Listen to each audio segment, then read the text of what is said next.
Bonjour et bienvenue sur la chaîne Méditation Tarot.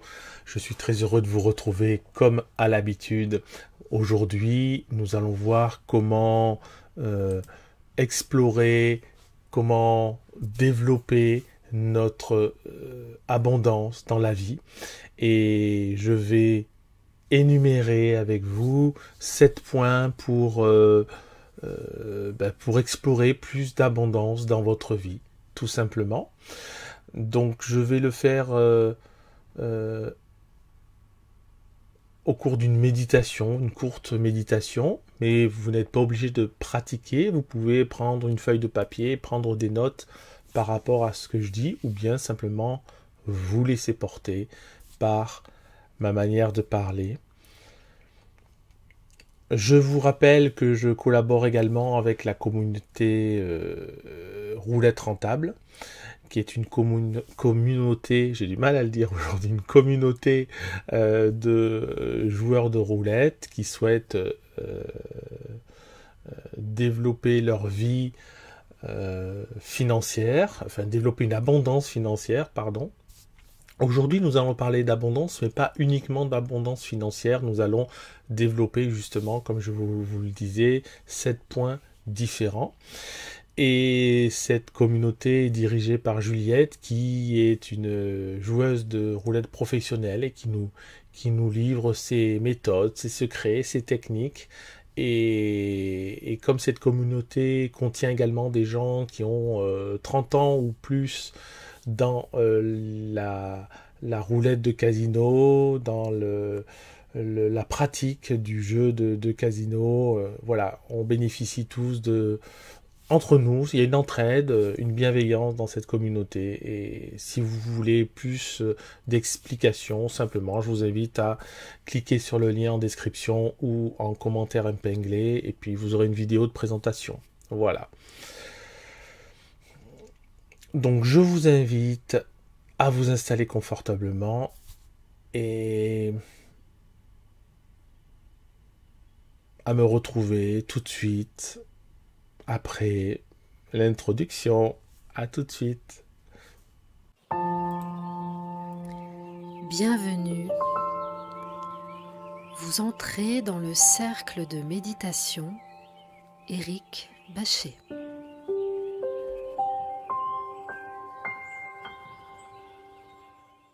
Et bien voilà, vous êtes installé confortablement, vous êtes peut-être prêt à fermer les yeux, peut-être que vous avez déjà fermé les yeux, peut-être que vous avez une feuille de papier, un stylo, un crayon et que vous êtes prêt à noter ces 7 points pour explorer plus d'abondance dans votre vie. Donc je vais énumérer ces 7 points. Ça ne va pas être très long, je vais énumérer ces 7 points et en les énumérant, je mettrai en je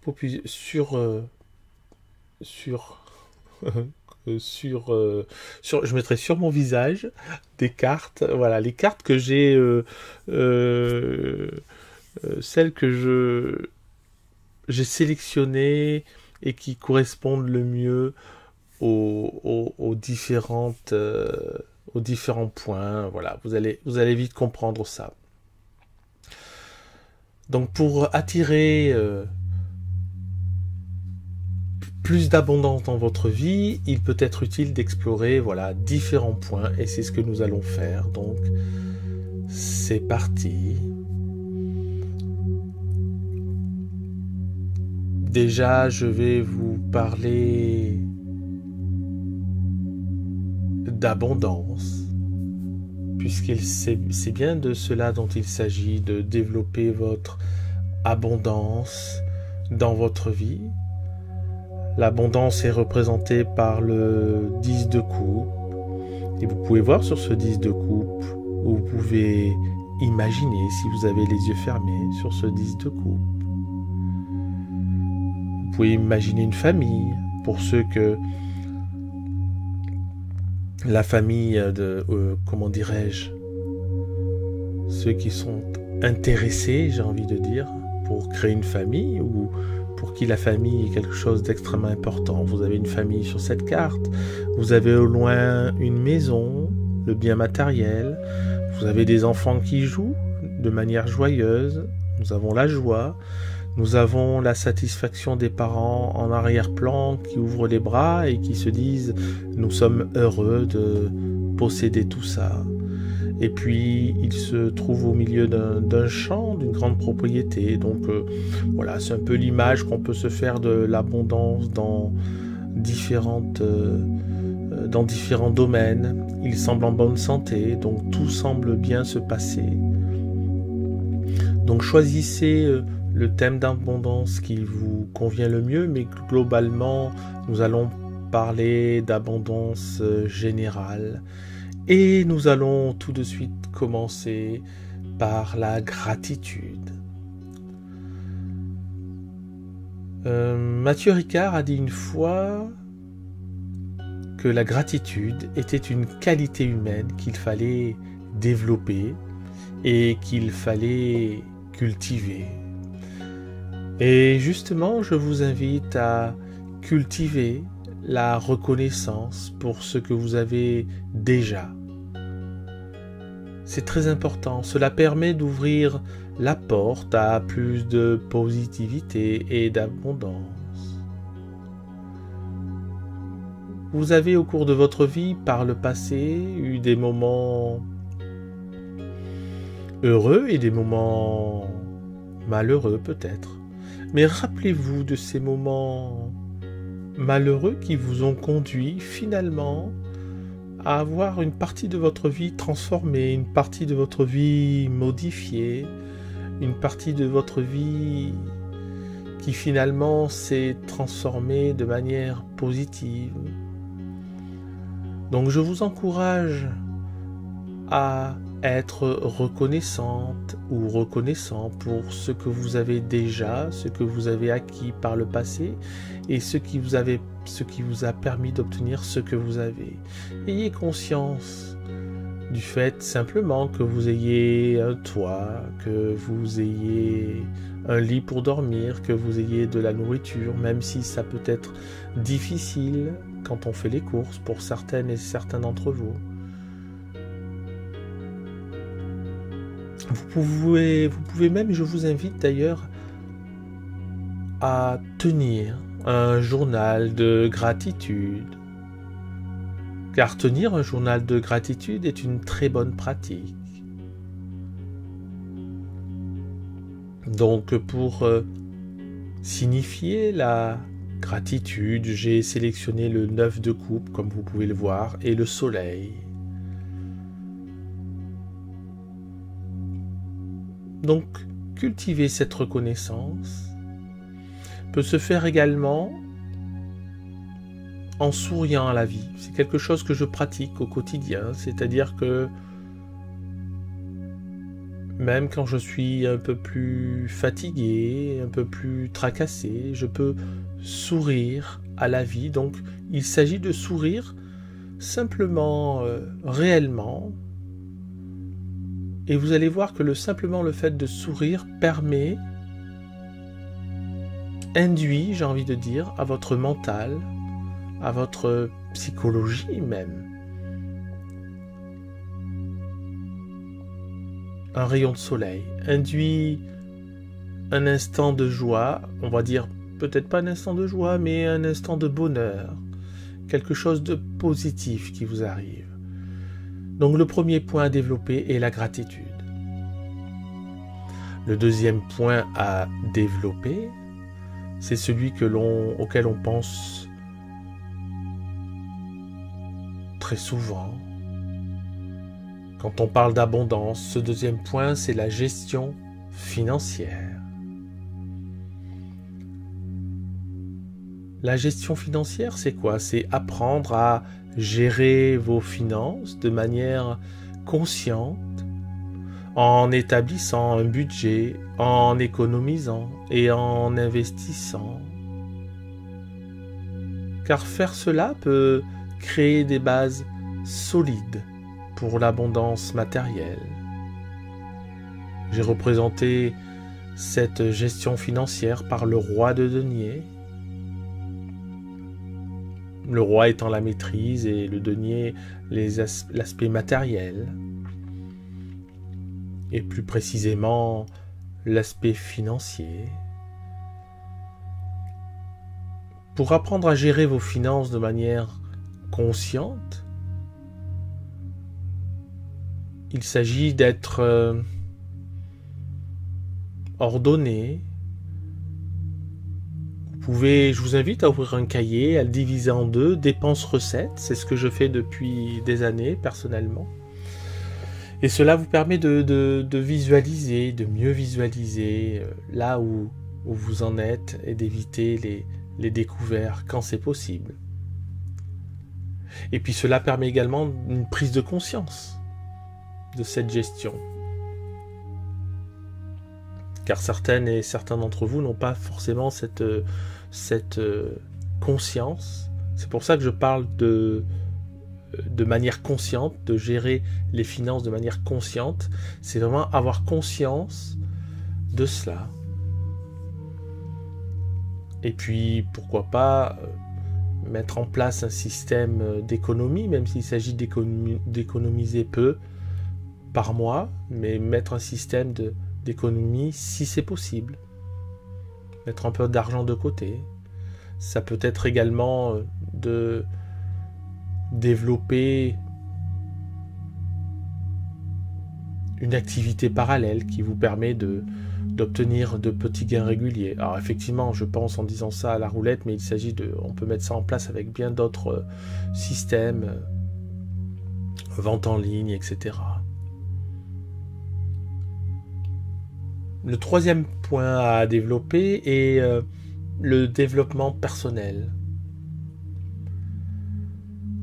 Le développement personnel,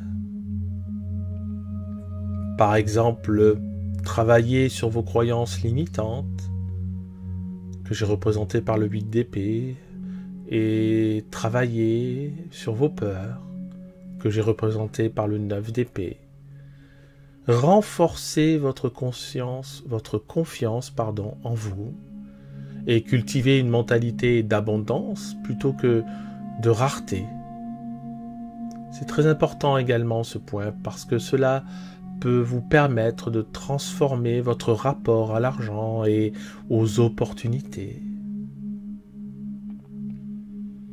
J'ai représenté cette mentalité d'abondance, ce rapport à l'argent et surtout aux opportunités par le 9 de denier et l'impératrice.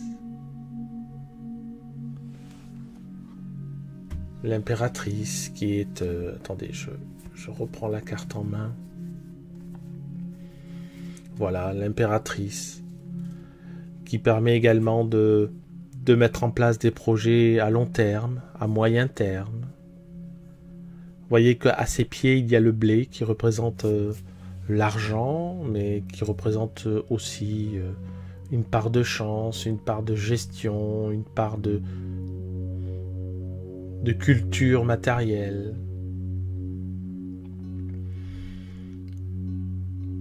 Donc le développement personnel, c'est aussi travailler sur ce qui nous limite. Et pour cela, on trouve plein de ressources sur YouTube ou sur le net ou dans les livres. Donc je vous invite à travailler sur ce point.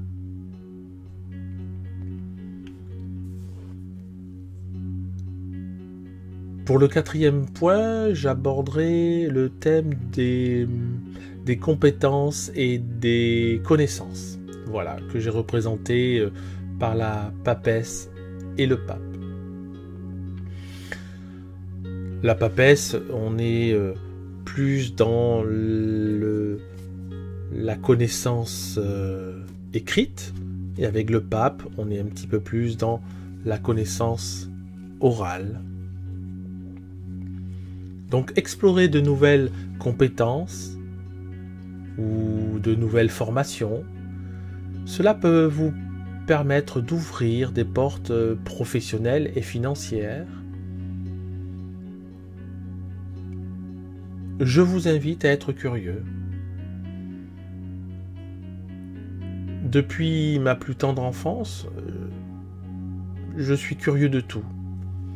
Et je pense que cette curiosité a un bienfait supplémentaire, mais ça ne tient, il n'y a que moi qui dis ça, ça permet de garder une certaine jeunesse.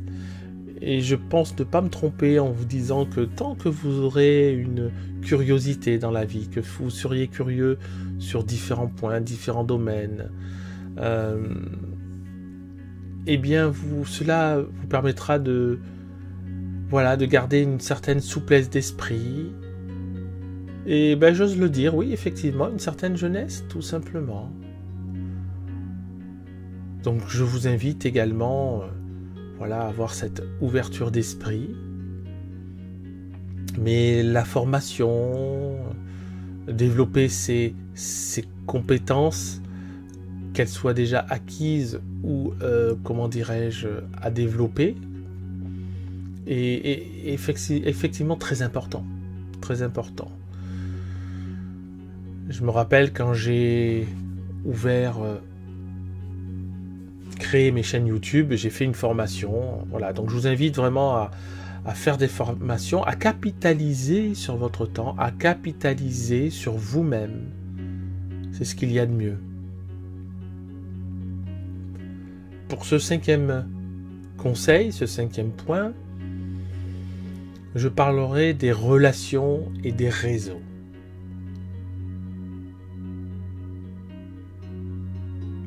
En effet, entretenir des relations positives et élargir votre réseau peut créer des opportunités inattendues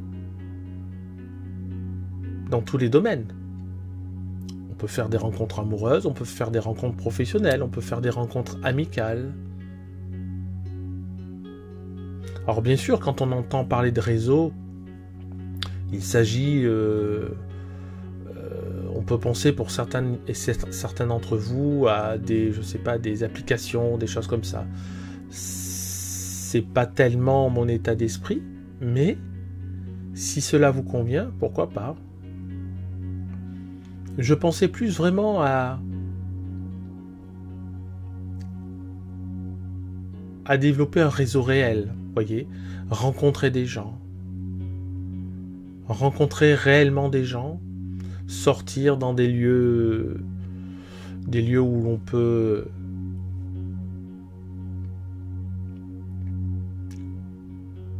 changer d'air, dans des lieux où l'on peut être plus joyeux, dans des lieux où l'on peut aussi, à l'inverse, être plus concentré tout en rencontrant d'autres personnes. Alors je vous ai sélectionné pour ces relations et ces réseaux, le 2 coupe, où l'on voit 2 personnes, donc qui se tiennent une coupe et qui se regardent. On est plus là dans la relation amoureuse, ou en tout cas dans un lien qui est un lien fort. Il y a également le 3 de coupe, on voit des personnes qui font la fête. Donc là, il s'agit plus de rencontres à plusieurs. Et puis je vous ai sélectionné également le 4 de bâton. Le 4 de bâton est une carte qui signifie par exemple les signatures de contrats, les rencontres officielles. Ça peut être au cours d'un mariage, ça peut être au cours d'une réunion de travail. On peut développer des relations positives et on peut induire cette future amitié, par exemple, par un sourire. Je vous ai déjà parlé du sourire, et j'ai déjà parlé dans des vidéos précédentes du sourire, qu'il s'agisse du sourire intérieur qui induit le sourire extérieur. Donc ça, c'était le 5e point. Le 6e point que je vous invite à développer, c'est la santé et le bien-être. Effectivement, prendre soin de votre corps et de votre esprit vous permet d'avoir l'énergie nécessaire pour saisir les opportunités.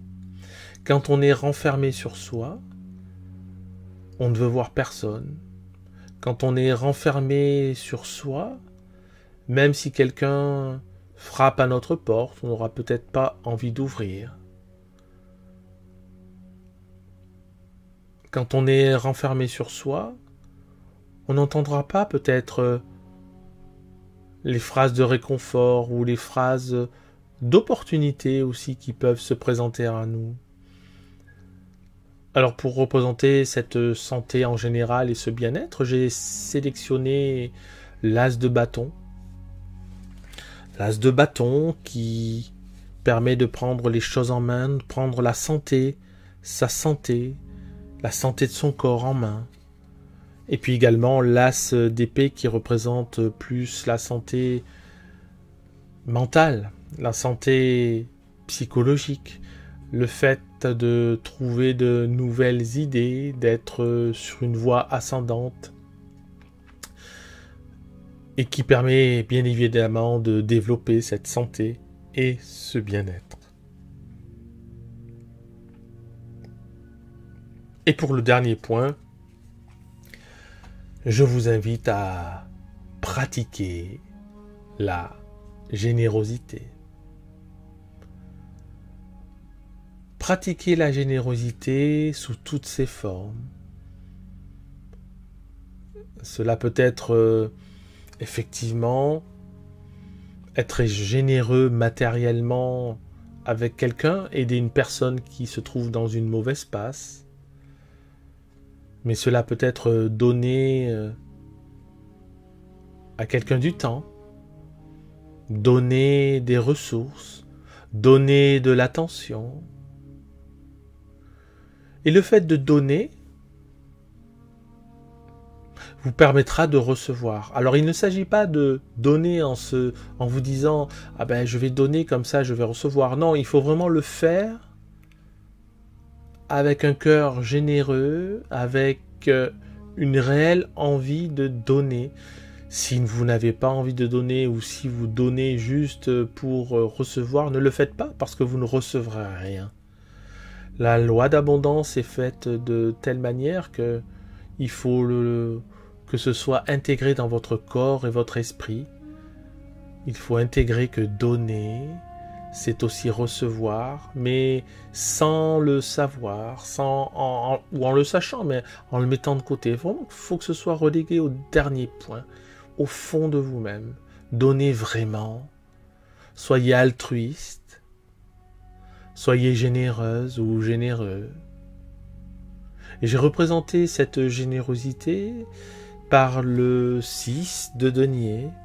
Le 6 de denier qui, dans le tarot, représente véritablement la générosité au sens propre du terme. On voit une personne qui a reçu beaucoup de biens matériels, qui a su développer une vie d'abondance, et bien donner à une personne.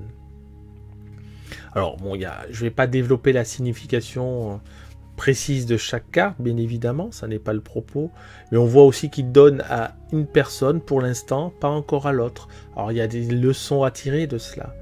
Il y a des personnes qui souhaitent être, entre guillemets, aidées, et puis il y a celles qui ne veulent pas forcément, ou qui, entre guillemets, ne le méritent pas, parce que, bon, qui sommes-nous pour juger véritablement? Mais en tout cas, cette carte signifie que voilà, il faut savoir redonner une partie de ce que l'on a gagné. Et puis il y a le 10 de denier. Le 10 de denier, c'est aussi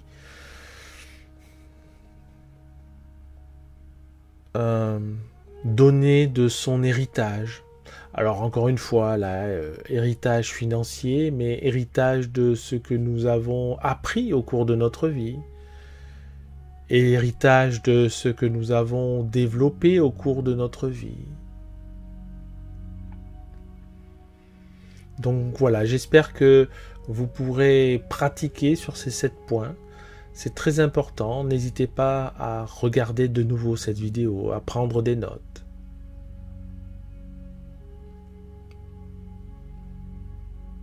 Bien sûr, chaque personne est unique. Donc, explorez ce qui résonne le plus avec vous et agir en conséquence est souvent la meilleure voie. Il est important de trouver votre propre voie, votre propre chemin. Donc, encore une fois, je vous invite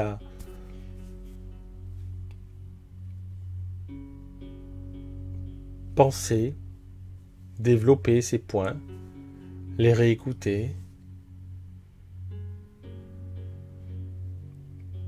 Si vous aviez les yeux fermés, vous pouvez à présent les rouvrir doucement.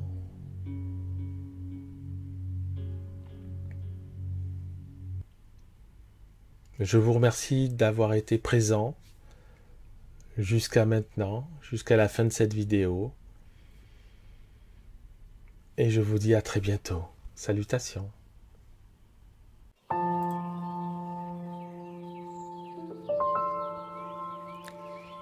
À présent, vous sortez du cercle de méditation et son énergie vous accompagne.